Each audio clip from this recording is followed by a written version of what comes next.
പരിശുദ്ധ നാമത്തിലും ജീവനുള്ളവൻ ജീവിപ്പിക്കുന്നതുമായ ശ്രീവാടയുടെ അവസരം പ്രവർത്തിക്കുന്നതായിരിക്കുന്ന പിതാവിന്റെയും പുത്രന്റെയും പരിശുദ്ധാത്മാവിന്റെയും നാമത്തിൽ ഈ ദേവാലയത്തിന്റെ അടിസ്ഥാന കല്ല് ആശീർവദിക്കപ്പെട്ട് ശുദ്ധീകരിക്കപ്പെടുന്നു.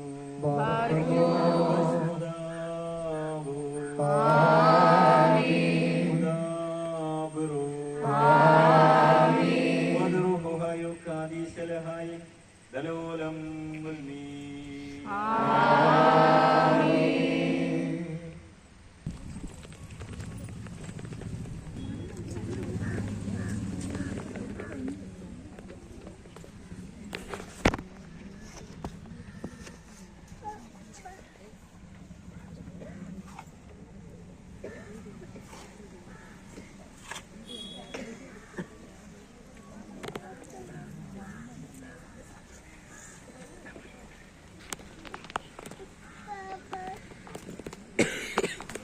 ജീവിപ്പിക്കുന്നതുമായ